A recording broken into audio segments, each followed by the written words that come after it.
¿Has oído hablar de una mujer cuya fe y perseverancia la llevaron a experimentar un milagro divino? Hoy, nos sumergiremos en una historia conmovedora y llena de significado que se encuentra en el libro de Primera de Samuel. Esta es la historia de Ana, una mujer cuya devoción y oración transformaron su vida y la historia de su pueblo. Ahora te tengo una pregunta que te hará reflexionar. ¿Qué nos enseña la historia de Ana sobre la importancia de la fe, la esperanza y la determinación en medio de la adversidad? ¿Cómo sus oraciones desencadenaron un milagro que cambió su vida para siempre? Prepárate para un viaje de análisis que te llevará a un conocimiento profundo.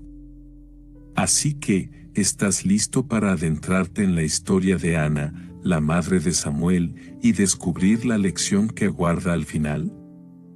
Este video te llevará a explorar cómo la fe y la perseverancia pueden transformar nuestras vidas y nos desafiará a creer en los milagros. Acompáñame en este emocionante viaje y exploremos juntos la riqueza espiritual que aguarda al final.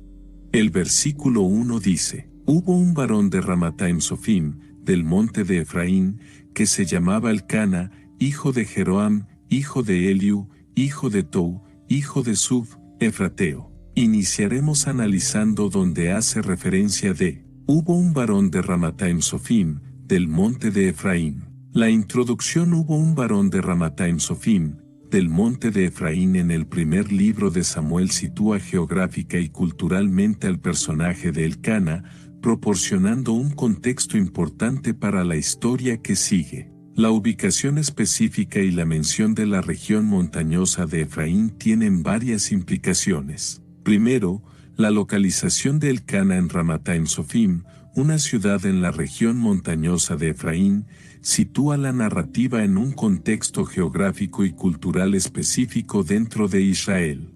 Efraín era una de las tribus de Israel, y su mención aquí conecta a Elcana y su historia con la historia más amplia de las tribus de Israel. Esto ayuda a los lectores a entender el trasfondo y el entorno en el que se desarrollan los eventos de la historia. Además, la identificación de la ubicación de Elcana establece un marco para los eventos y las interacciones que se describen en la narrativa. El entorno geográfico y cultural puede influir en las actitudes, las acciones y las creencias de los personajes.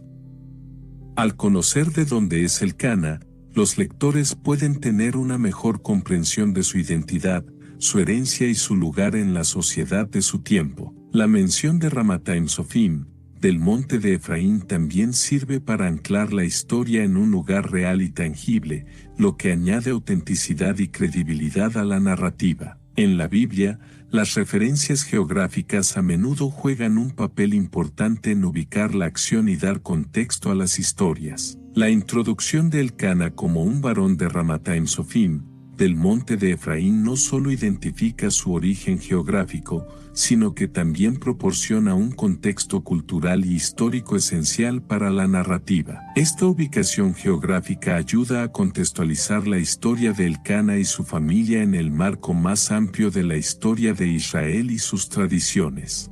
Ahora vamos a continuar con la expresión que finaliza el versículo 1, la cual dice: que se llamaba Elcana, hijo de Jeroam, hijo de Eliú, hijo de Tou, hijo de Suf, efrateo.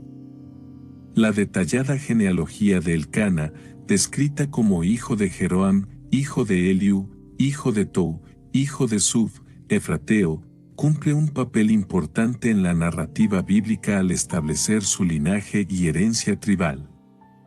La importancia de esta información genealógica radica en varias consideraciones culturales y narrativas del contexto bíblico. Primero, la mención explícita de la ascendencia de Elcana sirve para establecer su identidad y su lugar dentro de la comunidad de Israel. En la cultura israelita, los linajes y las genealogías eran fundamentales para la identidad individual y tribal. Al trazar su linaje hasta Suf y especificar que era un efrateo, se ubica a Elcana dentro de un contexto tribal y familiar específico. Esto no solo es relevante para su identidad personal, sino también para entender las dinámicas sociales y las obligaciones que podrían influir en su comportamiento y decisiones. Además, en la narrativa bíblica, las genealogías a menudo tienen una importancia teológica y simbólica, conectando a los personajes con sus ancestros y con las promesas y propósitos divinos. Al establecer el linaje de Elcana, se le conecta con la historia más amplia de Israel y con las narrativas y promesas que se extienden a través de generaciones. La genealogía también puede ser vista como un medio para otorgar autoridad y legitimidad a las acciones y el papel de Elcana en la historia. En muchos casos, un linaje noble o significativo puede ser indicativo del papel de un personaje en la ejecución de los planes divinos o en el liderazgo dentro de la comunidad. La especificación del linaje de Elcana como hijo de Jeroam, hijo de Eliú, hijo de Tou, hijo de Sub, efrateo es significativa en el contexto bíblico, donde los linajes eran fundamentales para la identidad, la autoridad y la conexión con la historia y las promesas divinas. Esta información genealógica ayuda a situar a Elcana dentro del marco de la sociedad israelita y de la narrativa bíblica más amplia. Ahora continuamos con el versículo 2, que dice: Y tenía él 2 mujeres, el nombre de la una era Ana, y el nombre de la otra Penina. Y Penina tenía hijos, pero Ana no los tenía. En este versículo iniciaremos analizando la frase que dice: y tenía él 2 mujeres. La mención de que Elcana tenía 2 mujeres refleja una práctica común en el contexto cultural y social de su tiempo. La poligamia, aunque no universal, era una práctica aceptada en ciertas partes del mundo antiguo, incluido el Israel bíblico. La inclusión de este detalle en la narrativa es significativa por varias razones. Primero, la poligamia en la historia de Elcana establece un escenario para los conflictos y tensiones familiares que se desarrollarán en la narrativa. La dinámica entre las esposas, sus hijos y Elcana mismo es un elemento central de la historia, y la presencia de 2 esposas introduce una complejidad inherente en las relaciones familiares y las interacciones. Además, la mención de 2 esposas puede reflejar el estatus y la riqueza de Elcana. En muchos casos, la poligamia estaba asociada con la capacidad de un hombre para sostener económicamente a múltiples esposas y sus hijos. Esto podría indicar que Elcana era un hombre de cierta posición y recursos en su comunidad. La poligamia también tiene implicaciones en el contexto de la narrativa bíblica más amplia. A menudo, las historias bíblicas que incluyen la poligamia revelan temas de rivalidad, conflicto y las consecuencias de las relaciones familiares complejas. Estas historias pueden ser vistas como exploraciones de las dinámicas humanas y las implicaciones morales y sociales de tales arreglos familiares. La mención de que Elcana tenía 2 mujeres no solo refleja una práctica cultural de su tiempo, sino que también establece un marco para el desarrollo de conflictos y tensiones dentro de su familia. Esta situación de poligamia se convierte en un elemento importante en la narrativa, influyendo en la trama y en el desarrollo de los personajes involucrados. Siguiendo con el versículo 2, nos encontramos con la expresión que dice: el nombre de la una era Ana, y el nombre de la otra Penina. La introducción de las 2 esposas de Elcana, el nombre de la una era Ana, y el nombre de la otra Penina, es un elemento crucial en la narrativa, ya que estas 2 mujeres son figuras centrales en la historia que sigue. La mención específica de sus nombres establece su importancia y prepara el terreno para el desarrollo de sus roles en la narrativa. Primero, el hecho de que se mencionen los nombres de ambas esposas indica que cada una tiene una identidad distinta y un papel significativo en la historia. En muchas narrativas bíblicas, la inclusión de nombres es un indicador de la relevancia del personaje. Por lo tanto, al nombrar a Ana y a Penina, el narrador está señalando que ambas desempeñarán roles importantes en los eventos que se describen. Además, al presentar a las 2 esposas por su nombre, se establece una dinámica personal y relacional que será fundamental para la trama. La relación entre Ana y Penina, así como su relación con Elcana, serán aspectos clave en la historia, particularmente en lo que respecta a temas como la rivalidad, el conflicto, la maternidad y la fe. La mención de Ana y Penina también introduce el tema de la familia y las relaciones domésticas en el contexto de la narrativa bíblica.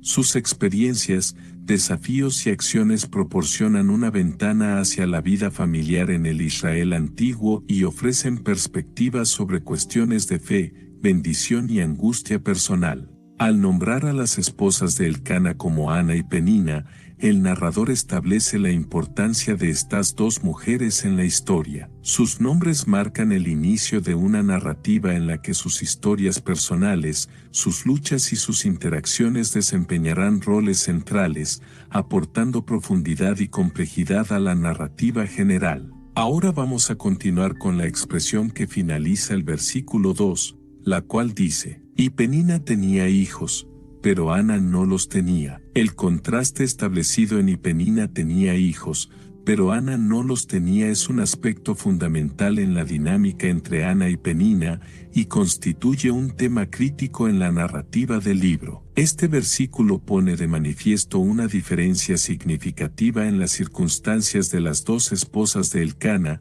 que tiene profundas implicaciones emocionales y narrativas. Primero, la esterilidad de Ana, en contraste con la fertilidad de Penina, introduce un elemento de conflicto y dolor en la historia. La capacidad de tener hijos era altamente valorada en la sociedad israelita antigua, y la esterilidad a menudo era vista como una desventaja o incluso como una maldición. La situación de Ana, por lo tanto, no solo representa un desafío personal y emocional, sino que también la coloca en una posición socialmente vulnerable. Además, la diferencia en la maternidad entre Ana y Penina establece el escenario para la exploración de temas como la rivalidad, la envidia y el anhelo. La incapacidad de Ana para tener hijos en contraste con la fertilidad de Penina es probable que intensifique las tensiones dentro de la familia y contribuya a la dinámica complicada entre las dos mujeres. La esterilidad de Ana también es crucial para el desarrollo de la trama y la temática religiosa del libro. Su deseo de tener hijos y su búsqueda de intervención divina son elementos centrales de la narrativa. La historia de Ana se convierte en una historia de fe, oración y eventual cumplimiento divino, lo que tiene un significado teológico y personal profundo. El versículo y Penina tenía hijos, pero Ana no los tenía no solo establece una diferencia clave entre las dos esposas de Elcana, sino que también introduce un tema crítico que impulsa gran parte de la narrativa. La esterilidad de Ana, en contraste con la fertilidad de Penina, crea una dinámica de conflicto y anhelo que es esencial para el desarrollo de la historia y su significado emocional y espiritual. Ahora continuamos con el versículo 3, que dice: y subía aquel varón de su ciudad todos los años para adorar y para sacrificar a Yahvé de los ejércitos en Silo. Y allí estaban los dos hijos de Eli, Ofni y Faíns, sacerdotes de Yahvé. En este versículo iniciaremos analizando la frase que dice: y subía aquel varón de su ciudad todos los años para adorar y para sacrificar a Yahvé de los ejércitos en Silo. El pasaje que describe a Elcana subiendo de su ciudad todos los años para adorar y para sacrificar a Yahvé de los ejércitos en Silo pinta un retrato de su devoción y compromiso religioso. Esta práctica de peregrinación anual a Silo para la adoración y el sacrificio. Adobe Acrobat Studio, your new foundation. Use PDF spaces to generate a presentation. Grab your docs, your permits, your moves. AI levels up your pitch, gets it in a groove. Choose a template with your timeless cool. Come on now, let's flex those tools. Draft, design, deliver, make it sing. AI builds the deck so you can build that thing. Do that, do that, do that with Acrobat. Learn more at adobe.com/do-that-with-Acrobat. Es significativa en varios aspectos. Primero, la regularidad con la que Elcana realiza estas peregrinaciones anuales a Silo demuestra su piedad y su dedicación a las prácticas religiosas de su tiempo. Silo era un centro importante de culto en Israel, donde se encontraba el tabernáculo, y el acto de viajar allí para adorar y ofrecer sacrificios refleja una fuerte adhesión a las tradiciones y mandatos religiosos. Además, la mención de que el Cana adora y sacrifica a Yahvé de los ejércitos subraya su reverencia y fe en Dios. Esta descripción de Dios como Yahvé de los ejércitos evoca una imagen de poder y majestuosidad, lo que indica que el Cana reconoce y honra la soberanía de Dios. La práctica de la peregrinación también tiene un significado comunitario y social. Al participar en este ritual anual, el Cana se une a otros israelitas en un acto de fe comunitaria,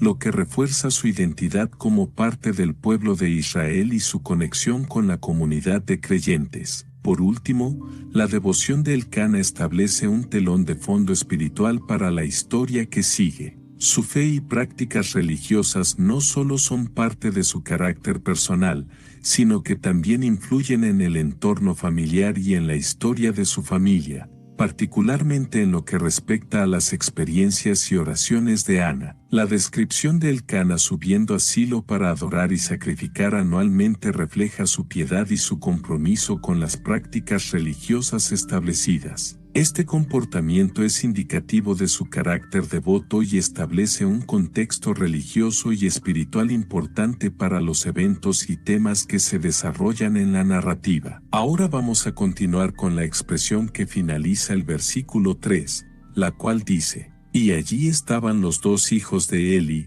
Ofni y Faíns, sacerdotes de Yahvé. La mención de Ofni y Faíns, los hijos de Eli, como sacerdotes de Yahvé en el santuario de Silo introduce a personajes clave en la narrativa. El hecho de que sean identificados como sacerdotes en un lugar de gran importancia religiosa como Silo es significativo por varias razones. Primero, al señalar que Ofni y Faíns son sacerdotes en Silo, se establece su rol y posición en la estructura religiosa y social de Israel. Silo, siendo el sitio del tabernáculo en ese momento, era un centro de adoración y sacrificio, y los sacerdotes desempeñaban funciones críticas en la mediación entre el pueblo y Dios. La posición de Ofni y Faíns como sacerdotes sugiere que tenían responsabilidades significativas y un estatus respetado dentro de la comunidad. Además, al introducir a estos personajes en este contexto, se prepara el escenario para su participación en los eventos posteriores del libro. Los comportamientos y acciones de Ofni y Faíns, como sacerdotes, tendrán repercusiones importantes, tanto en términos de la narrativa como de las implicaciones teológicas y morales en el desarrollo de la historia. La mención de que son hijos de Eli también es importante, ya que establece una relación familiar que será relevante en la trama. Eli, como figura sacerdotal principal, y sus hijos, están intrínsecamente vinculados a los acontecimientos y temas religiosos y morales que se exploran en el libro. La introducción de Ofni y Faíns como sacerdotes de Yahvé en Silo no solo establece su identidad y rol en la narrativa, sino que también anticipa su importancia en los eventos futuros. Su posición como sacerdotes en un lugar prominente de adoración y su relación con Eli son elementos clave que contribuyen a la complejidad de la historia y a su significado más amplio. Ahora continuamos con el versículo 4, que dice: y cuando llegaba el día en que Elcana sacrificaba, daba partes a Penina su mujer, y a todos sus hijos e hijas. En este versículo iniciaremos analizando la frase que dice: y cuando llegaba el día en que Elcana sacrificaba. El versículo "y cuando llegaba el día en que Elcana sacrificaba" señala un momento específico y significativo en las prácticas religiosas de Elcana, que probablemente coincide con una de las grandes fiestas israelitas. Este detalle es relevante por varias razones. Primero, al especificar el momento en que Elcana realiza sacrificios, el texto destaca la importancia de ciertos días o festividades en el contexto religioso y cultural de Israel. Las grandes fiestas, como el Passover, Pentecostés o los tabernáculos, eran momentos clave en el calendario israelita, marcados por el peregrinaje a lugares santos y la realización de sacrificios y rituales. La mención de Elcana sacrificando en un día específico sugiere su participación en estas prácticas comunitarias y religiosas importantes. Además, este versículo refuerza la caracterización de Elcana como un hombre piadoso y devoto. Su compromiso con el sacrificio en días designados demuestra una observancia fiel de las tradiciones y mandamientos religiosos. Esta devoción es un aspecto clave de su identidad y juega un papel importante en el entorno familiar y espiritual en el que se desarrolla la historia. La mención del sacrificio también tiene implicaciones para el desarrollo de la trama. Los rituales de sacrificio eran momentos de comunión con Dios y podían ser ocasiones para la oración y la petición. Por lo tanto, este momento en la vida de Elcana puede ser un preludio a eventos significativos y revelaciones que ocurren durante o alrededor de estos actos de adoración. El versículo que describe a Elcana sacrificando en un día específico subraya la observancia religiosa y la participación en las prácticas comunitarias de su época. Este detalle no solo profundiza en la comprensión del personaje de Elcana, sino que también establece un contexto para los eventos y experiencias significativas que se desarrollarán en la narrativa. Ahora vamos a continuar con la expresión que finaliza el versículo 4. La cual dice, daba partes a Penina su mujer, y a todos sus hijos e hijas. El acto de Elcana de repartir porciones del sacrificio a Penina y a sus hijos e hijas, como se describe en daba partes a Penina su mujer, y a todos sus hijos e hijas, refleja una práctica común en los rituales de sacrificio de la época y lleva consigo un significado importante. Primero, la distribución de porciones del sacrificio era parte del ritual y simbolizaba la bendición y la participación en el acto religioso. Al recibir una porción del sacrificio, los miembros de la familia participaban en la comunión sagrada, lo que reforzaba los lazos familiares y religiosos. Esta práctica era una forma de compartir las bendiciones y la gracia divinas con la familia. Además, el acto de dar porciones a Penina y a sus hijos e hijas puede ser interpretado como un signo de favor y provisión por parte de Elcana. En el contexto bíblico, las porciones de sacrificio eran consideradas valiosas y su distribución reflejaba el cuidado y la estima hacia los receptores. Este acto también puede indicar el reconocimiento de Elcana de sus responsabilidades como esposo y padre. La mención específica de Penina y sus hijos e hijas también establece un contraste en la narrativa, particularmente en relación con Ana, la otra esposa de Elcana, que no tenía hijos. Esta diferencia en la distribución de las porciones de sacrificio refleja y potencialmente exacerba las tensiones y la dinámica dentro de la familia, especialmente en lo que respecta a la esterilidad de Ana. El versículo daba partes a Penina su mujer, y a todos sus hijos e hijas ilustra una práctica común en los sacrificios religiosos y tiene implicaciones significativas para la narrativa. La distribución de porciones a Penina y sus hijos subraya la participación de la familia en el ritual religioso y actúa como un signo de favor y bendición, mientras establece un contraste con la situación de Ana y su relación con Elcana. Ahora continuamos con el versículo 5, que dice, pero a Ana daba una porción escogida, porque a Ana amaba, aunque Yahvé la había cerrado la matriz. En este versículo iniciaremos analizando la frase que dice, pero a Ana daba una porción escogida. La acción de Elcana de dar a Ana una porción escogida del sacrificio destaca un acto de favoritismo y consideración hacia ella, reflejando su amor y comprensión por la difícil situación que enfrenta debido a su esterilidad. Este gesto es significativo en varios aspectos. Primero, el hecho de que Elcana elija dar a Ana una porción escogida indica un reconocimiento de su valor y su situación particular dentro de la familia. En un contexto donde la fertilidad era muy valorada y la esterilidad a menudo conllevaba estigma, este acto de Elcana puede ser visto como un intento de consolar a Ana y de afirmar su lugar en la familia a pesar de su incapacidad para tener hijos. Además, el dar una porción escogida a Ana puede ser interpretado como un signo de amor y afecto especial por parte de Elcana. A través de este gesto, él muestra una atención y un cuidado que van más allá de las obligaciones ordinarias, lo que sugiere un vínculo emocional profundo entre ellos. Este acto también puede ser un intento de compensar a Ana por la falta de hijos, un aspecto que, en esa cultura, podría haber afectado su autoestima y su posición social. La mención de una porción escogida también subraya el contraste entre las circunstancias de Ana y las de Penina y sus hijos. Mientras que Penina y sus hijos reciben porciones como parte del acto ritual y comunitario, la porción de Ana es destacada por su calidad especial, lo que refuerza su importancia en la narrativa y su relación con Elcana. La acción de Elcana de dar a Ana una porción escogida del sacrificio es un gesto significativo que refleja su amor y consideración por ella. Este acto subraya su sensibilidad hacia la situación de Ana y establece un contraste dentro de la dinámica familiar, a la vez que enfatiza la profundidad de su relación con ella. Siguiendo con el versículo 5, nos encontramos con la expresión que dice, porque a Ana amaba.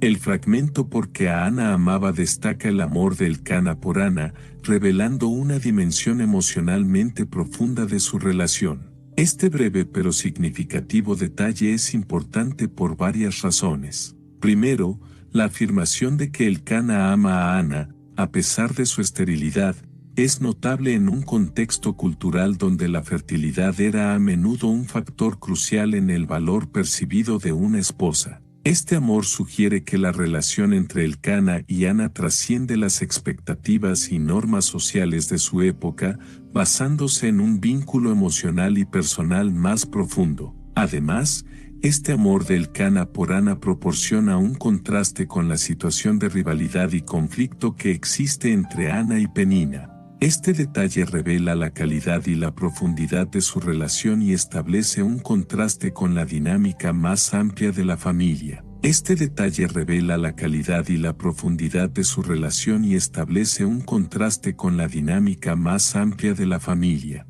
Ahora vamos a continuar con la expresión que finaliza el versículo 5, la cual dice, aunque Yahvé la había cerrado la matriz. El pasaje aunque Yahvé la había cerrado la matriz atribuye la esterilidad de Ana a una intervención divina, reflejando una comprensión cultural y teológica común en el Antiguo Testamento. Este concepto tiene varias implicaciones en el contexto de la narrativa. Primero, la idea de que la esterilidad de Ana es resultado de la acción de Dios refleja una visión en la que la fertilidad y la esterilidad eran a menudo interpretadas como bendiciones o maldiciones divinas. En la teología del Antiguo Testamento, la capacidad de tener hijos era comúnmente vista como una señal de favor divino, mientras que la esterilidad a menudo se interpretaba como una falta de dicho favor o incluso como un castigo. Además, al atribuir la esterilidad de Ana a Yahvé, se introduce un elemento de destino y propósito divino en su historia. Esta perspectiva sugiere que la situación de Ana no es meramente una circunstancia desafortunada, sino que forma parte de un plan más amplio y tiene un propósito dentro de la narrativa general. Esto puede influir en cómo los personajes y los lectores entienden y responden a su esterilidad. La atribución de la esterilidad de Ana a una intervención divina también establece un marco para su eventual superación. En muchas historias bíblicas, situaciones difíciles atribuidas a la voluntad divina a menudo son resueltas por la misma intervención divina, lo que lleva a un cambio en las circunstancias y a la manifestación de la gracia y el poder de Dios. El pasaje aunque Yahvé la había cerrado la matriz contextualiza la esterilidad de Ana dentro de una comprensión teológica del Antiguo Testamento en la que tales situaciones son vistas como reflejo de la voluntad divina. Esta atribución no solo explica la condición de Ana, sino que también anticipa su importancia en el desarrollo de la historia y en la demostración del propósito y la intervención de Dios en su vida y en la de su familia.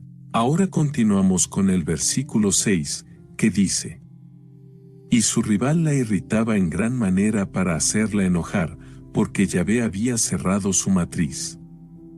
En este versículo iniciaremos analizando la frase que dice: y su rival la irritaba en gran manera para hacerla enojar.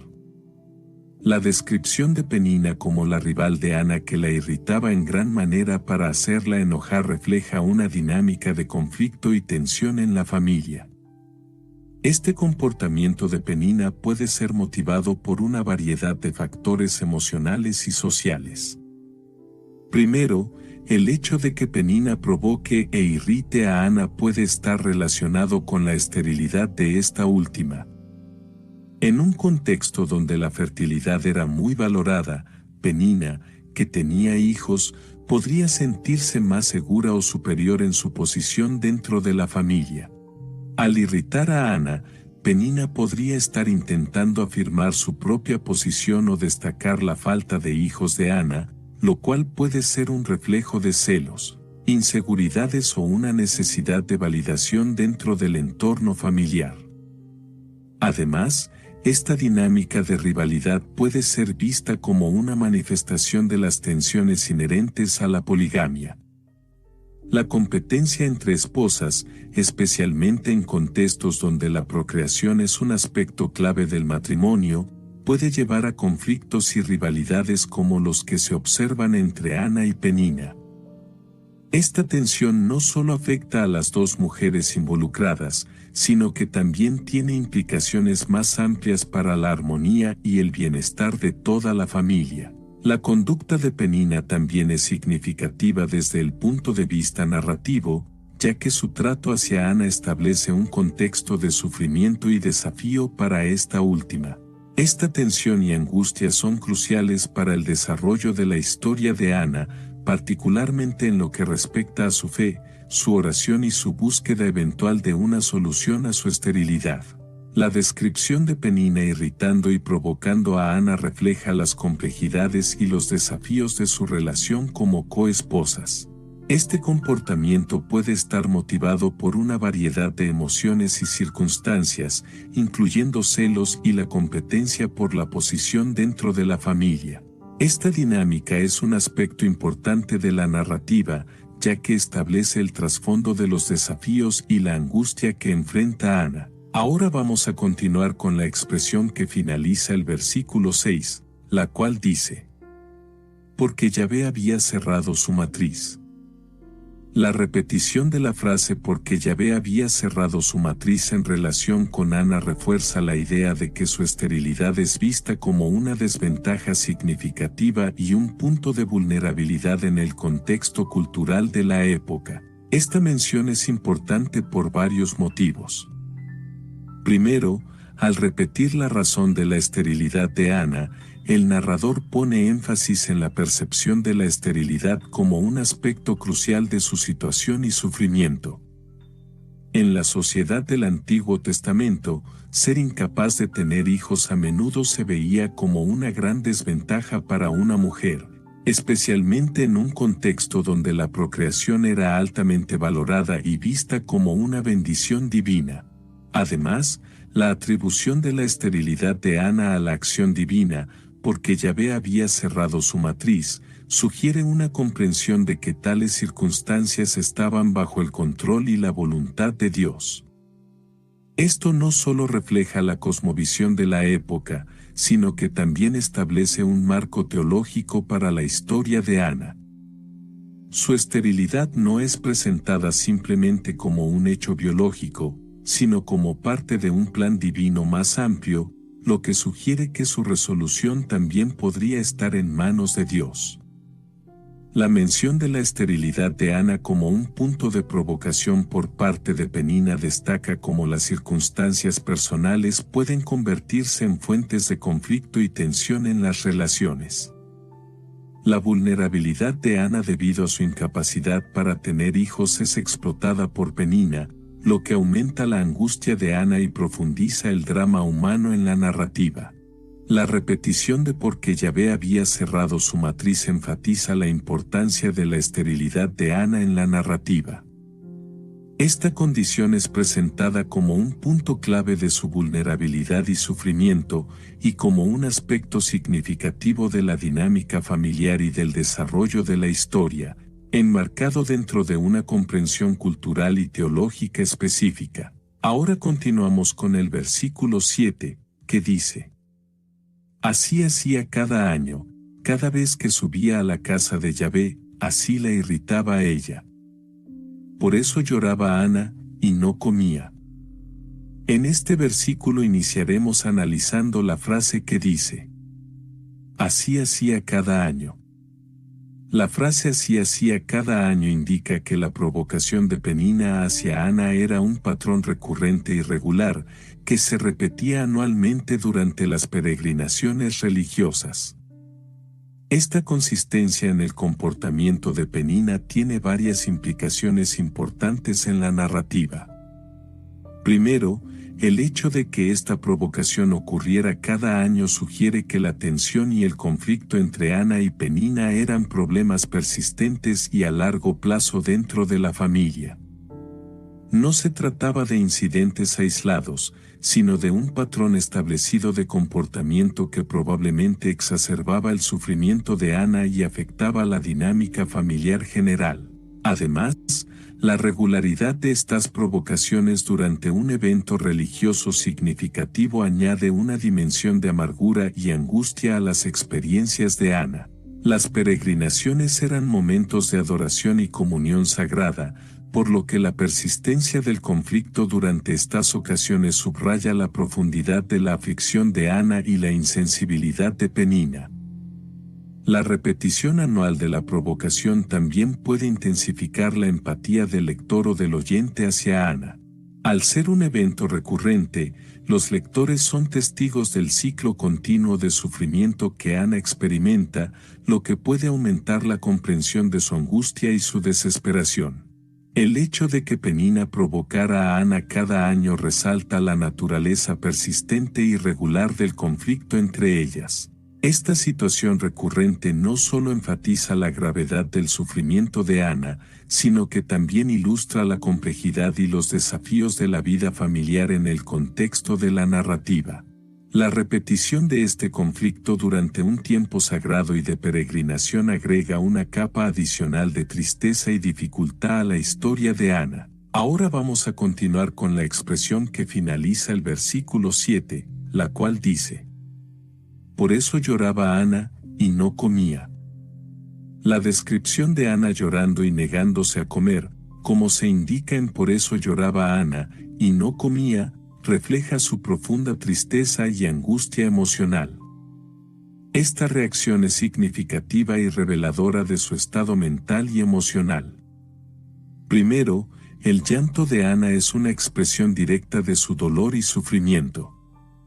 La provocación constante de Penina y su propia esterilidad la llevan a una profunda tristeza. El llanto puede ser visto como una liberación de la tensión emocional acumulada y como un reflejo de su dolor interior. Además, el hecho de que Ana no coma es indicativo de la gravedad de su angustia. En muchas culturas, la negación a comer es a menudo una manifestación física de la aflicción emocional o psicológica. En el contexto de la narrativa bíblica, este comportamiento podría interpretarse como un signo de desesperación de Ana, así como una forma de luto o protesta ante su situación. La negativa de Ana a comer también puede estar relacionada con prácticas religiosas de ayuno, que a menudo se asociaban con la oración y la búsqueda de intervención divina en tiempos de crisis o dificultad. Por lo tanto, su comportamiento podría reflejar no solo su aflicción, sino también un intento de buscar consuelo o solución a su problema a través de medios religiosos. La reacción de Ana de llorar y no comer es una respuesta emocional intensa a su situación de sufrimiento y conflicto. Esta descripción no solo ilustra la profundidad de su tristeza, sino que también puede ser vista como un indicativo de su búsqueda de alivio y solución a través de la fe y la oración. Su comportamiento destaca la seriedad de su aflicción y establece el contexto para sus acciones y oraciones posteriores. Ahora continuamos con el versículo 8, que dice: Entonces Elcana su marido le dijo: Ana, ¿por qué lloras? ¿Y por qué no comes? ¿Y por qué está triste tu corazón? ¿No te soy yo mejor que 10 hijos? En este versículo iniciaremos analizando la frase que dice: entonces Elcana a su marido le dijo. La frase entonces Elcana a su marido le dijo introduce una interacción entre Elcana y Ana, mostrando la atención y preocupación de Elcana por el bienestar de su esposa. Este momento es importante por varias razones. Primero, la iniciativa de Elcana al dirigirse a Ana indica su preocupación y su sensibilidad hacia su estado emocional. Al notar el sufrimiento de Ana, Elcana no permanece pasivo, en cambio, busca interactuar con ella, lo que sugiere un grado de empatía y conexión emocional con su situación. Además, esta interacción puede revelar la dinámica de su relación. Elcana, al abordar a Ana en su momento de angustia, puede estar intentando ofrecer consuelo o buscar una forma de ayudarla. Esto puede indicar un nivel de cuidado y compromiso con el bienestar emocional de Ana, más allá de las preocupaciones materiales o sociales. La respuesta de Elcana también puede ser indicativa de su carácter. Al tomar la iniciativa de hablar con Ana, muestra cualidades de compasión y liderazgo dentro de la familia. Su reacción ante la aflicción de Ana puede dar una idea de su personalidad y de sus valores. El momento en que entonces Elcana, su marido, le dijo introduce una interacción significativa que muestra la preocupación de Elcana por Ana. Esta atención hacia su esposa en un momento de dolor refleja su empatía y su compromiso con su bienestar, revelando aspectos importantes de su carácter y de la dinámica de su relación. Siguiendo con el versículo 8, nos encontramos con la expresión que dice: ¿por qué lloras? ¿Y por qué no comes? ¿Y por qué está triste tu corazón?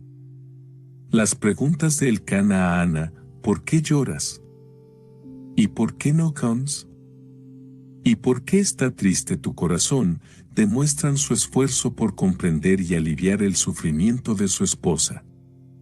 Estas preguntas son significativas por varias razones. Primero, al preguntar sobre las razones de su llanto, su falta de apetito y su tristeza, Elcana muestra una preocupación genuina por el estado emocional de Ana. This episode is brought to you by Indeed. Stop waiting around for the perfect candidate. Instead, use Indeed sponsored jobs to find the right people with the right skills fast. It's a simple way to make sure your listing is the first candidates see. According to Indeed data, sponsored jobs have 4 times more applicants than non-sponsored jobs. So go build your dream team today with Indeed. Get a $75 sponsored job credit at Indeed.com/podcast. Terms and conditions apply. Estas preguntas indican que él está atento a sus sentimientos y busca entender lo que está detrás de su aflicción. Esto refleja empatía y un deseo de estar emocionalmente conectado con ella. Además, el enfoque de Elcana en las manifestaciones específicas de la tristeza de Ana, llorar, no comer y tener el corazón triste, sugiere un intento de abordar su dolor de manera integral. Él no solo nota su tristeza, sino que también reconoce sus efectos físicos y emocionales, lo que indica un nivel de sensibilidad y comprensión. Estas preguntas también pueden ser vistas como un esfuerzo de Elcana para abrir un diálogo y ofrecer apoyo. Al preguntarle a Ana directamente sobre su estado, Elcana crea una oportunidad para que ella comparta sus sentimientos y preocupaciones, lo cual es un paso importante para ofrecer consuelo y buscar soluciones juntos. Las preguntas de Elcana a Ana reflejan su empatía y preocupación genuina por ella. Al tratar de entender la causa de su dolor, Elcana muestra un compromiso con el bienestar de Ana y un deseo de apoyarla en su momento de aflicción. Este intercambio revela la profundidad de su relación y su preocupación por las necesidades emocionales de su esposa. Ahora vamos a continuar con la expresión que finaliza el versículo 8, la cual dice: ¿no te soy yo mejor que 10 hijos? La pregunta de Elcana a Ana ¿no te soy yo mejor que 10 hijos?, es un intento de consuelo que refleja su preocupación por ella, pero también puede revelar una falta de comprensión completa sobre la profundidad del deseo de Ana de tener hijos. Esta pregunta es significativa en varios aspectos. Primero, la intención de Elcana parece ser reconfortante, tratando de asegurar a Ana que su amor y su presencia en su vida tienen un gran valor. Al compararse con 10 hijos, Elcana está intentando transmitir su compromiso y el valor que él cree que tiene para Ana, sugiriendo que su relación con ella debería ser una fuente de consuelo y satisfacción. Sin embargo, aunque la pregunta de Elcana es bien intencionada, puede no abordar completamente el anhelo y la angustia de Ana por ser madre. En el contexto cultural y personal de Ana, la maternidad no solo era una fuente de alegría personal, sino también un aspecto crucial de su identidad y estatus dentro de su sociedad. La incapacidad de tener hijos puede haber sido experimentada por Ana como una pérdida profunda y un motivo de dolor, más allá del amor y apoyo que Elcana podía ofrecer. La pregunta también puede reflejar las diferencias en cómo hombres y mujeres de la época podían percibir la importancia de la procreación. Mientras que Elcana, como esposo, ve su amor y apoyo como fundamentales, Ana puede estar experimentando la esterilidad no solo como un asunto personal, sino también como un desafío a su rol y valor dentro de la estructura familiar y social.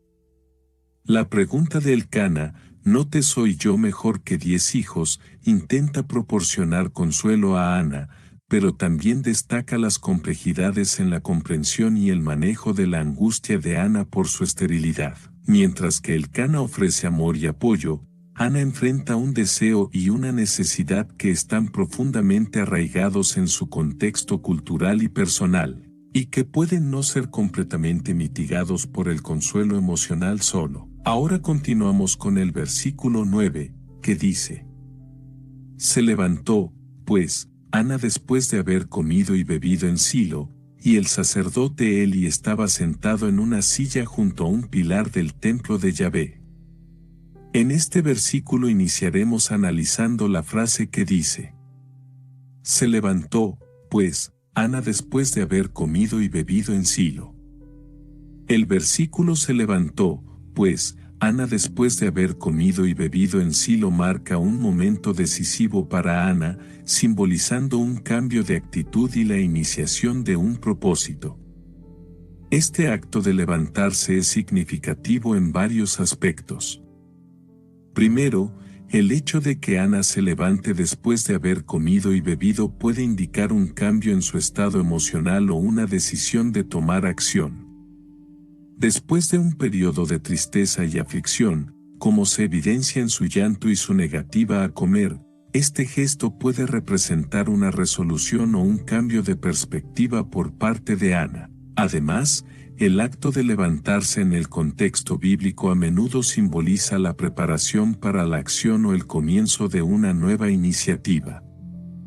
Por lo tanto, el levantarse de Ana puede ser interpretado como un momento de decisión, donde ella elige activamente buscar una solución o alivio a su situación.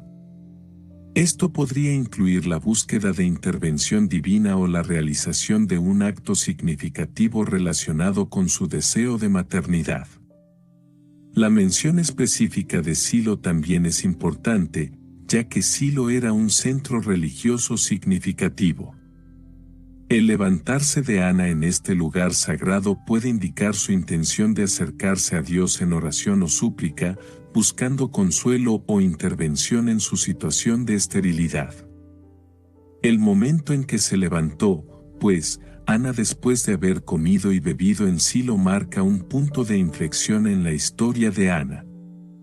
Indica un cambio en su actitud y sugiere su determinación de buscar una resolución a su aflicción. Este acto de levantarse prefigura las acciones y oraciones significativas que Ana está a punto de emprender en su búsqueda de alivio y bendición. Ahora vamos a continuar con la expresión que finaliza el versículo 9, la cual dice: Y el sacerdote Eli estaba sentado en una silla junto a un pilar del templo de Yahvé.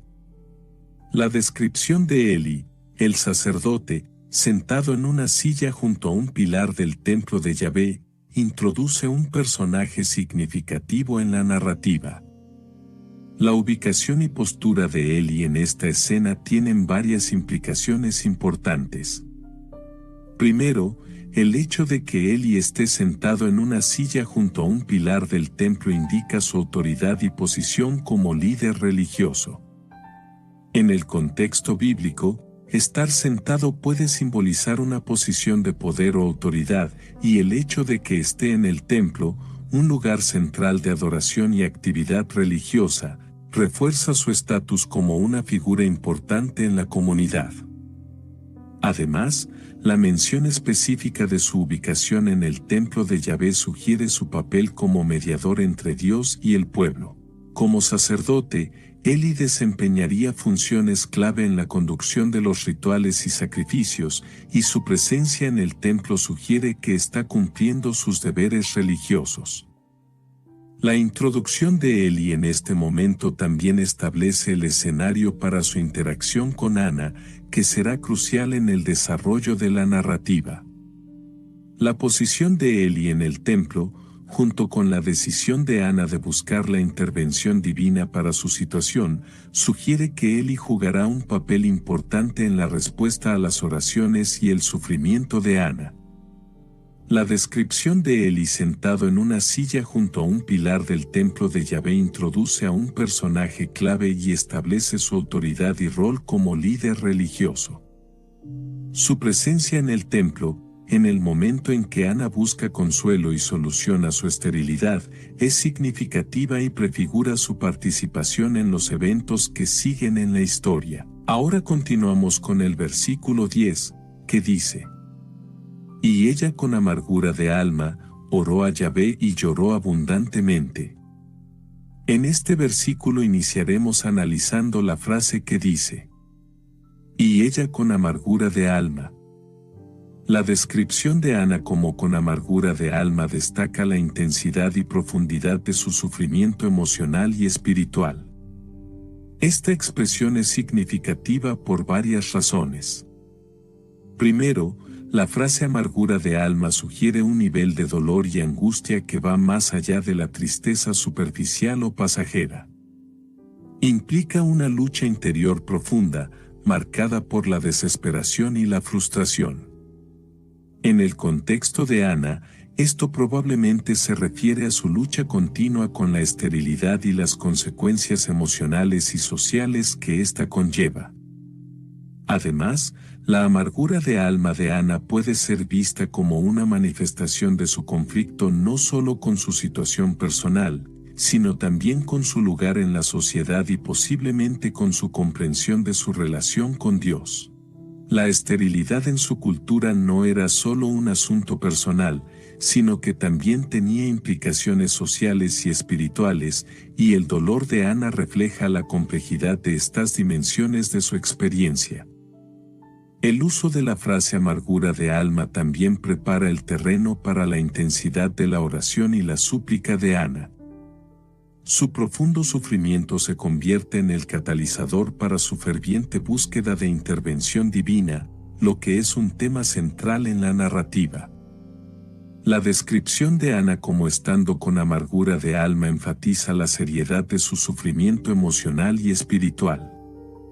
Esta expresión indica una lucha profunda y compleja que abarca aspectos personales, sociales y espirituales de su vida, y establece el contexto para las acciones y oraciones que seguirán en su historia. Ahora vamos a continuar con la expresión que finaliza el versículo 10, la cual dice: Oró a Yahvé y lloró abundantemente.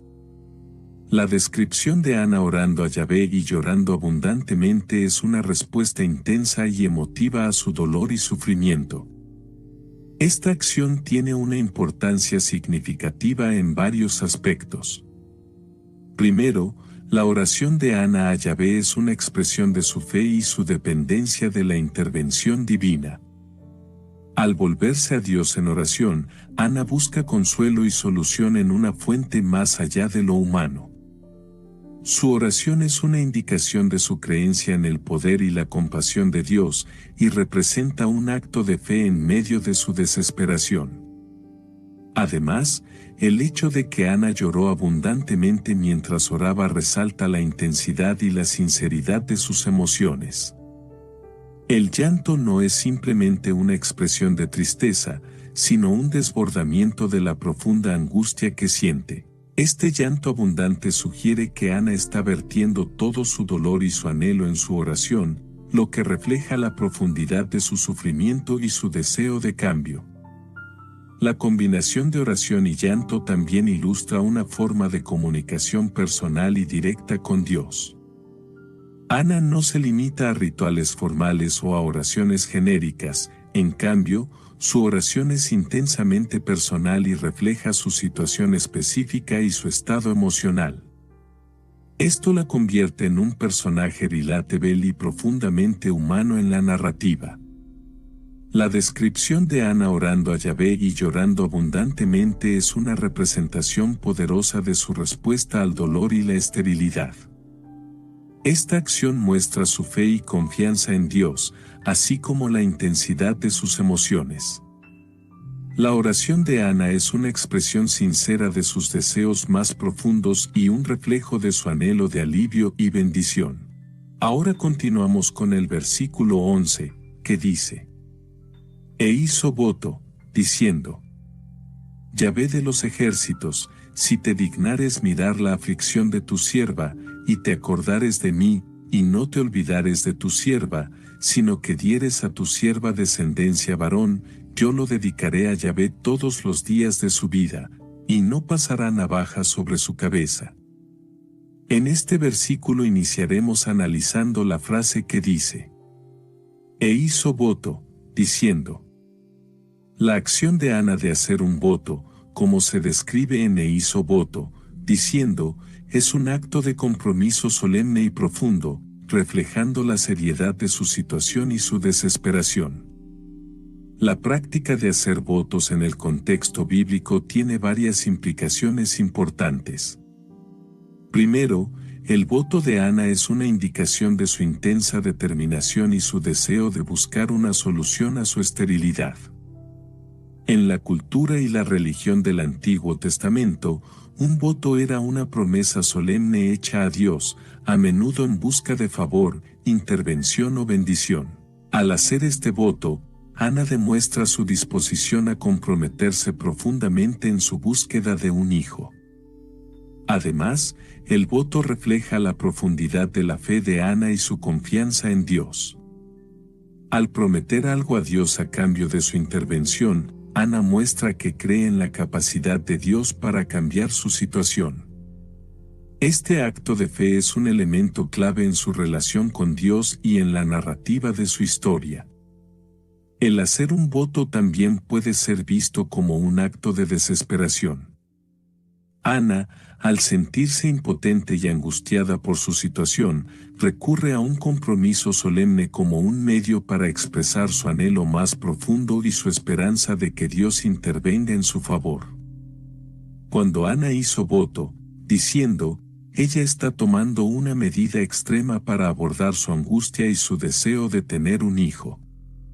Este voto es una manifestación de su fe, su seriedad y su desesperación, y establece un marco para el desarrollo dramático y la resolución de su historia. Siguiendo con el versículo 11, nos encontramos con la expresión que dice: Yahvé de los ejércitos, si te dignares mirar la aflicción de tu sierva. La súplica de Ana a Yahvé de los ejércitos, si te dignares mirar la aflicción de tu sierva, es una expresión de respeto, humildad y reconocimiento de su dependencia de la misericordia divina. Esta forma de dirigirse a Dios tiene varias connotaciones importantes. Primero, al llamar a Dios Yahvé de los ejércitos, Ana utiliza un título que enfatiza la soberanía y el poder de Dios. Esta denominación reconoce a Dios como el líder supremo de las fuerzas celestiales, subrayando su autoridad y capacidad para intervenir en las situaciones humanas. Al usar este título, Ana está reconociendo el poder y la majestuosidad de Dios, lo que refleja su respeto y reverencia. Además, la petición de Ana de que Dios se digne mirar la aflicción de tu sierva muestra su actitud de humildad y su reconocimiento de su posición ante Dios. Al referirse a sí misma como tu sierva, Ana se está colocando en una posición de sumisión y dependencia, buscando la compasión y el favor de Dios desde una postura de humildad. Esta súplica también refleja la profunda fe de Ana en la misericordia y el cuidado de Dios. Al pedir a Dios que mire su aflicción, Ana expresa su creencia en que Dios es consciente y sensible a las necesidades y sufrimientos de sus seguidores. Este acto de fe es un elemento clave en su relación con Dios y en la narrativa de su historia. Cuando Ana se dirige a Dios diciendo Yahvé de los ejércitos, si te dignares mirar la aflicción de tu sierva, ella está expresando su respeto, su humildad y su dependencia de la gracia divina. Esta forma de orar refleja su actitud de sumisión y su fe en la capacidad y voluntad de Dios para responder a su sufrimiento. Siguiendo con el versículo 11, nos encontramos con la expresión que dice: Y no te olvidares de tu sierva, sino que dieres a tu sierva descendencia varón. La súplica específica de Ana, y no te olvidares de tu sierva, sino que dieres a tu sierva descendencia varón, refleja su deseo profundo y específico de ser madre. Esta petición tiene varias dimensiones significativas. Primero, el hecho de que Ana pida específicamente un hijo indica la naturaleza precisa y profunda de su deseo. En la cultura de su tiempo, tener un hijo varón a menudo se consideraba particularmente importante debido a razones sociales, económicas y religiosas. Un hijo podía heredar la propiedad, continuar el linaje familiar y proporcionar apoyo en la vejez. Por lo tanto, el deseo de Ana por un hijo varón no solo refleja su anhelo de maternidad, sino también su conciencia de la importancia social y familiar de tener un hijo. Además, al pedir que Dios no se olvidare de tu sierva, Ana expresa su sensación de desesperación y olvido, sugiriendo que se siente marginada o descuidada en su situación actual. Esta petición es una súplica por reconocimiento y acción divina en su vida, enfatizando su dependencia de la intervención y gracia de Dios. La solicitud específica de Ana también refleja su compromiso y su seriedad en su oración. No está simplemente expresando un deseo general, está haciendo una petición concreta y significativa. Esto demuestra la intensidad de su fe y su esperanza en la respuesta de Dios a sus oraciones. Cuando Ana pide y no te olvidares de tu sierva, sino que dieres a tu sierva descendencia varón, está expresando un deseo profundo y específico de ser madre de un hijo varón. Esta petición refleja su conciencia de la importancia de tener un hijo en su cultura y su profunda fe en la capacidad de Dios para responder a sus necesidades más personales y profundas. Ahora vamos a continuar con la expresión que finaliza el versículo 11, la cual dice: Yo lo dedicaré a Yahvé todos los días de su vida, y no pasará navaja sobre su cabeza. La promesa de Ana de dedicar a su hijo a Yahvé todos los días de su vida, y no pasará navaja sobre su cabeza es una expresión de su compromiso total y su intención de consagrar a su hijo al servicio de Dios. Esta declaración incluye el voto de Nazareo, que es significativo en varios aspectos. Primero, la decisión de Ana de dedicar a su futuro hijo al servicio de Yahvé es una muestra de su seriedad y profundidad de fe. Está prometiendo no solo tener un hijo, sino también ofrecerlo para un propósito religioso especial. Esto indica un nivel de compromiso religioso y sacrificio personal muy alto. Además, la mención específica de que no pasará navaja sobre su cabeza es una referencia al voto de Nazareo, descrito en el Antiguo Testamento. Este voto era una forma de consagración a Dios, que implicaba abstenerse de ciertas prácticas, como cortarse el cabello, consumir productos derivados de la vid y evitar el contacto con los muertos. Al incluir esta cláusula en su promesa, Ana indica que su hijo estaría dedicado a Dios desde su nacimiento, viviendo una vida de devoción especial y restricciones. La promesa de Ana también refleja una comprensión de que la respuesta a su oración conlleva responsabilidades. Al hacer un voto tan significativo, ella reconoce que la bendición de tener un hijo también implicaría un compromiso continuo y profundo con Dios. Esto muestra una perspectiva que va más allá de una petición personal y entra en el ámbito de un compromiso espiritual y comunitario. Cuando Ana promete dedicar a su hijo a Yahvé todos los días de su vida, y no pasará navaja sobre su cabeza, está expresando un compromiso profundo de consagrar a su hijo al servicio de Dios. Este voto de Nazareo subraya la seriedad de su promesa y su deseo de que su hijo tenga una relación especial y dedicada con Dios desde su nacimiento. Ahora continuamos con el versículo 12, que dice: Y aconteció que, mientras ella oraba largamente delante de Yahvé, Eli estaba observando la boca de Ana. En este versículo iniciaremos analizando la frase que dice: Y aconteció que, mientras ella oraba largamente delante de Yahvé. El versículo "y aconteció que", mientras ella oraba largamente delante de Yahvé, enfatiza tanto la duración como la intensidad de la oración de Ana. Este detalle es significativo por varias razones. Primero, la frase oraba largamente indica que la oración de Ana no fue un acto breve o superficial, sino una súplica prolongada y profunda. Este tipo de oración refleja su seriedad, su desesperación y la profundidad de su fe. Al dedicar un tiempo considerable a la oración, Ana demuestra su compromiso y su urgente necesidad de respuesta divina. Además, la duración de su oración sugiere una comunicación intensa y personal con Dios.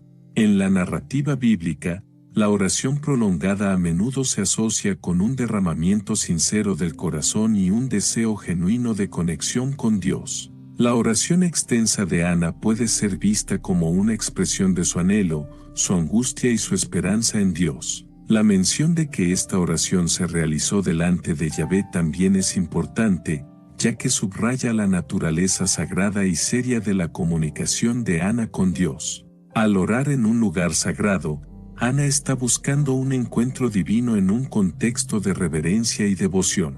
El versículo "y aconteció que", mientras ella oraba largamente delante de Yahvé, destaca la intensidad y la duración de la oración de Ana. Esta no era una petición casual, sino una súplica prolongada y ferviente que refleja su profunda necesidad, su seriedad y su compromiso con la búsqueda de una respuesta y una intervención divinas. Ahora vamos a continuar con la expresión que finaliza el versículo 12, la cual dice: Eli estaba observando la boca de Ana. El detalle de que Eli estaba observando la boca de Ana mientras ella oraba es significativo en la narrativa, ya que muestra la atención del sacerdote hacia el comportamiento de Ana.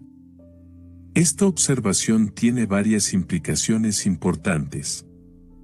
Primero, el hecho de que Eli, el sacerdote, esté observando a Ana sugiere que él está atento a lo que ocurre en el templo.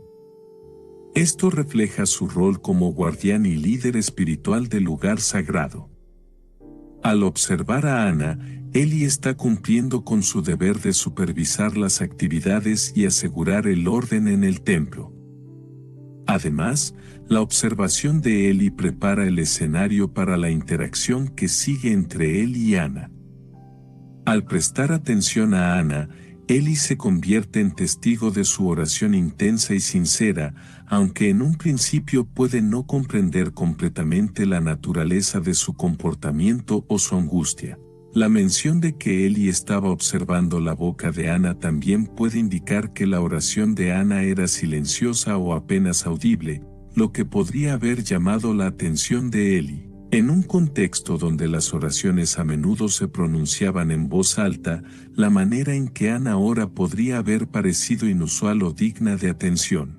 El versículo Eli estaba observando la boca de Ana muestra la atención del sacerdote hacia Ana en un momento de profunda oración personal. Esta observación es un elemento clave en la narrativa, ya que lleva a la interacción posterior entre Eli y Ana y revela la seriedad y la intensidad de la súplica de Ana. Ahora continuamos con el versículo 13, que dice: Pero Ana hablaba en su corazón, solo se movían sus labios, pero no se oía su voz. Por tanto, Eli la tuvo por ebria. En este versículo iniciaremos analizando la frase que dice: Pero Ana hablaba en su corazón, solo se movían sus labios, pero no se oía su voz. El versículo que describe a Ana orando en silencio, pero Ana hablaba en su corazón, solo se movían sus labios, pero no se oía su voz, resalta la naturaleza íntima y personal de su oración. Esta forma de orar es significativa en varios aspectos. Primero, el hecho de que Ana ore en su corazón con solo el movimiento de sus labios sugiere una profunda comunicación personal con Dios. A diferencia de las oraciones en voz alta comunes en ese tiempo, su oración silenciosa refleja un diálogo interno y privado con Dios, marcado por una intensidad y sinceridad particulares.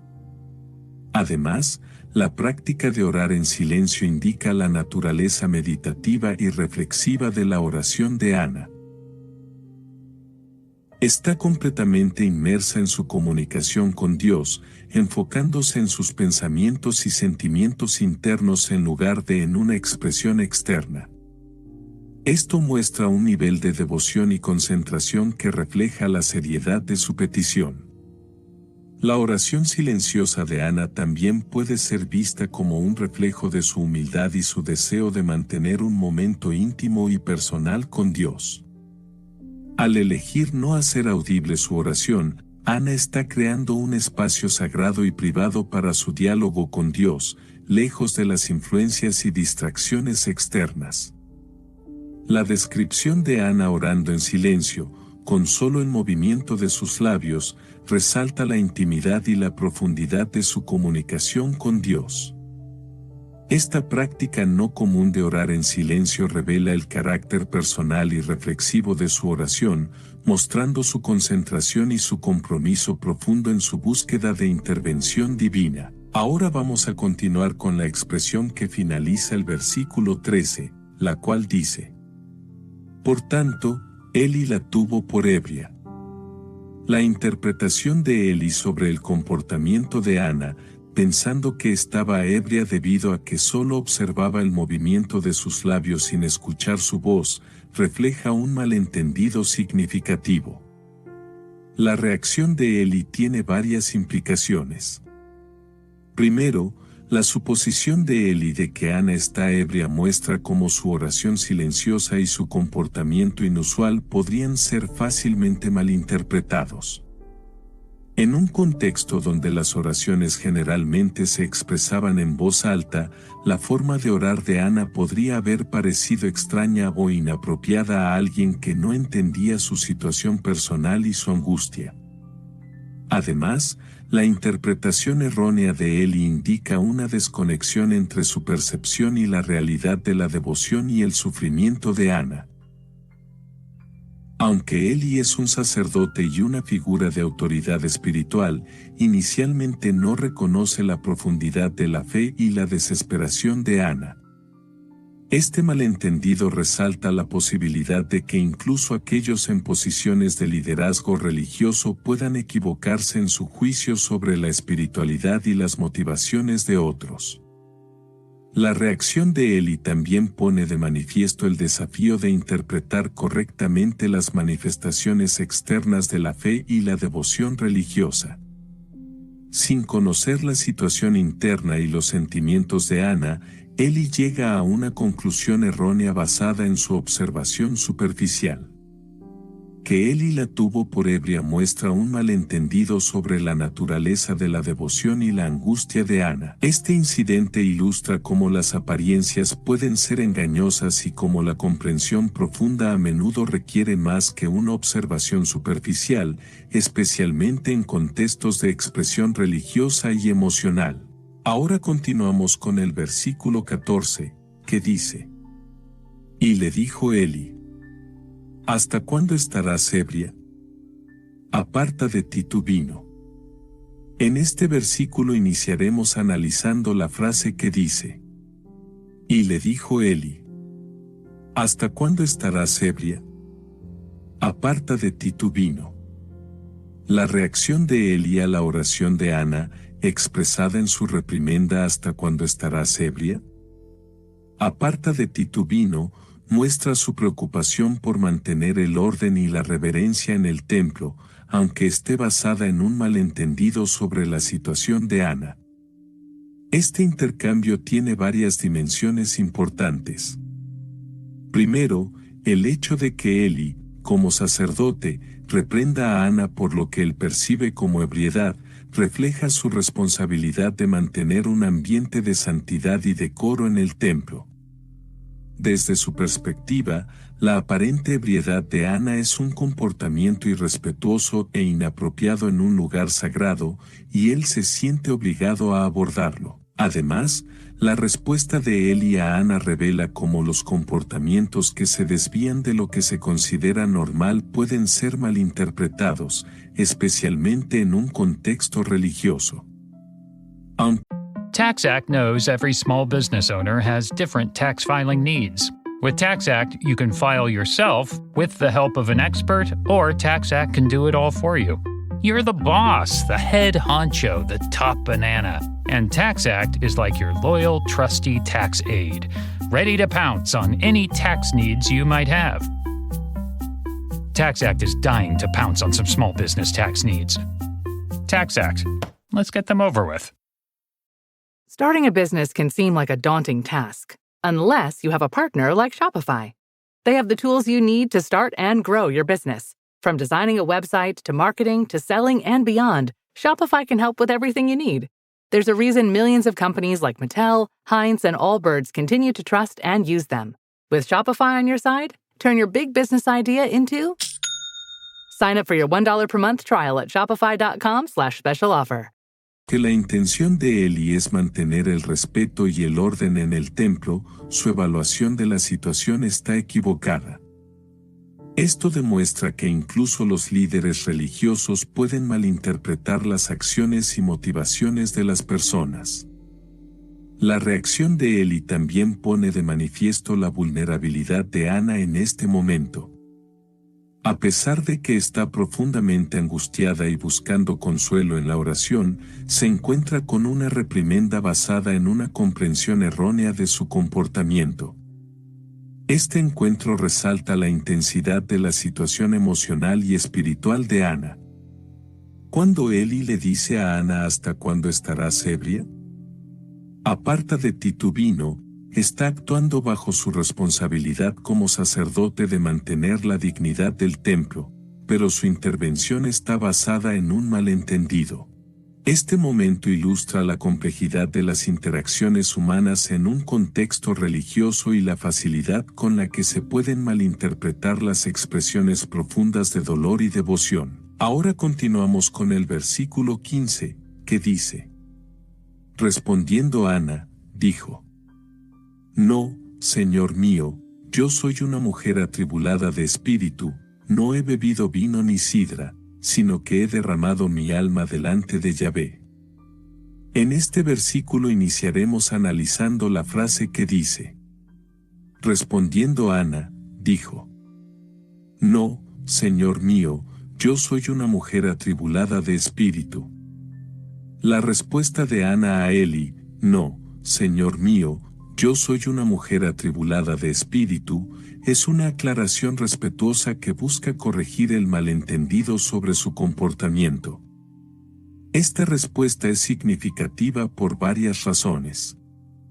Primero, al dirigirse a Eli como Señor mío, Ana demuestra respeto hacia él como autoridad religiosa, a pesar de que su interpretación de su comportamiento fue incorrecta. Esta elección de palabras refleja una actitud de humildad y reverencia, que es consistente con la naturaleza respetuosa de su oración. Además, al declarar que es una mujer atribulada de espíritu, Ana está comunicando la verdadera naturaleza de su estado. Esta afirmación aclara que su comportamiento no se debe a la ebriedad, sino a una profunda angustia emocional y espiritual. Ana está abriendo su corazón a Eli, revelando la seriedad de su situación y la sinceridad de su búsqueda de alivio a través de la oración. La respuesta de Ana también sirve para corregir el malentendido de Eli, mostrando que las apariencias externas pueden ser engañosas y que la comprensión completa a menudo requiere una escucha y empatía más profundas. Al explicar su situación, Ana está invitando a Eli a comprender su verdadero estado y las motivaciones detrás de su oración silenciosa. Cuando Ana responde no, Señor mío, yo soy una mujer atribulada de espíritu, está proporcionando una explicación respetuosa y sincera de su comportamiento, aclarando el malentendido con Eli. Esta interacción destaca la importancia de la comunicación y el entendimiento en las relaciones humanas, especialmente en contextos de expresión emocional y espiritual. Ahora vamos a continuar con la expresión que finaliza el versículo 15, la cual dice: No he bebido vino ni sidra, sino que he derramado mi alma delante de Yahvé. La explicación de Ana, no he bebido vino ni sidra, sino que he derramado mi alma delante de Yahvé, es una aclaración significativa que revela la naturaleza de su comportamiento y la profundidad de su oración. Esta declaración tiene varias dimensiones importantes. Primero, al afirmar que no ha bebido vino ni sidra, Ana está directamente refutando la suposición de Eli de que estaba ebria. Esto aclara cualquier malentendido sobre su estado físico, subrayando que su conducta no es el resultado de la intoxicación, sino de algo mucho más profundo y serio. Además, la frase he derramado mi alma delante de Yahvé es particularmente elocuente. Describe su oración no simplemente como un acto de petición, sino como un derramamiento total de su ser interior ante Dios. Esto indica una oración intensa y genuina, en la que Ana está compartiendo todas sus angustias, anhelos y emociones con Dios. Es una expresión de vulnerabilidad y sinceridad total en su comunicación con lo divino. Esta descripción de su oración como un derramamiento del alma también refleja la intensidad de la angustia de Ana. No se está limitando a expresar una solicitud, está involucrando toda su existencia emocional y espiritual en su búsqueda de alivio y respuesta. Esto muestra la seriedad de su situación y su profunda necesidad de intervención divina. Cuando Ana explica que no he bebido vino ni sidra, sino que he derramado mi alma delante de Yahvé, está proporcionando una aclaración importante que revela la verdadera naturaleza de su comportamiento en el templo. Esta declaración destaca su sinceridad, su vulnerabilidad y la profundidad de su relación con Dios, y aclara que su aparente comportamiento extraño es en realidad una expresión intensa y auténtica de su dolor y devoción. Ahora continuamos con el versículo 16, que dice: No tengas a tu sierva por una mujer impía, porque por la magnitud de mi aflicción y mi congoja he hablado hasta ahora. En este versículo iniciaremos analizando la frase que dice: No tengas a tu sierva por una mujer impía. La petición de Ana a Eli, no tengas a tu sierva por una mujer impía, es un esfuerzo por defenderse y asegurar que no sea malinterpretada o juzgada incorrectamente. Esta súplica es significativa por varias razones. Primero, al pedir a Eli que no la considere una mujer impía, Ana está expresando su preocupación por cómo podría ser percibida debido a su comportamiento inusual en el templo. En el contexto cultural y religioso de la época, ser etiquetada como impía podría tener serias implicaciones sociales y espirituales. Ana está consciente de este riesgo y busca aclarar sus intenciones y su carácter. Además, esta defensa refleja el deseo de Ana de ser entendida y reconocida como una mujer piadosa y devota, cuya conducta es un reflejo de su angustia profunda, no de la falta de respeto o irreverencia. Al aclarar la motivación detrás de su oración intensa y su comportamiento, Ana está intentando preservar su dignidad y su reputación. La solicitud de Ana también revela su vulnerabilidad en esta situación. Al encontrarse con un malentendido por parte de una figura de autoridad religiosa como Eli, Ana se ve en la necesidad de explicar y justificar su comportamiento. Esto destaca la delicadeza de su posición como una mujer angustiada buscando consuelo y ayuda divina. Cuando Ana dice no tengas a tu sierva por una mujer impía, está haciendo un llamado a Eli para que entienda correctamente su situación y su comportamiento. Esta petición es un intento de asegurar que su devoción y su carácter no sean malinterpretados, reflejando su deseo de ser vista como una mujer piadosa y angustiada, en lugar de impía o irrespetuosa. Ahora vamos a continuar con la expresión que finaliza el versículo 16 y el análisis, la cual dice: porque por la magnitud de mi aflicción y mi congoja he hablado hasta ahora. La explicación de Ana, porque por la magnitud de mi aflicción y mi congoja he hablado hasta ahora, revela directamente las razones detrás de su comportamiento y oración en el templo. Este versículo es importante por varias razones. Primero, Ana identifica explícitamente la magnitud de su aflicción y su congoja como la causa de su comportamiento inusual y su oración ferviente.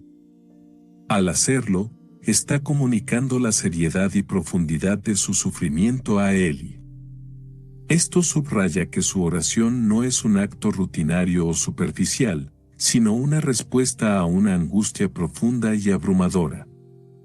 Además, la declaración de Ana refleja la autenticidad de su experiencia emocional y espiritual. Su aflicción y congoja son tan intensas que la llevan a una expresión de oración poco convencional y profundamente personal. Al describir sus sentimientos, Ana está invitando a Eli a entender la verdadera naturaleza de su situación y la sinceridad de su búsqueda de consuelo y ayuda divina. La elección de palabras de Ana, aflicción y congoja, también resalta la naturaleza compleja de su dolor. No se trata solo de tristeza o desilusión, sino de una lucha emocional y espiritual intensa que afecta profundamente su vida. Cuando Ana explica que ha hablado por la magnitud de su aflicción y su congoja, está revelando la causa real y profunda de su comportamiento y su oración. Este versículo destaca la autenticidad y la profundidad de su angustia y clarifica que su oración es una expresión genuina y apasionada de su dolor y su deseo de intervención divina.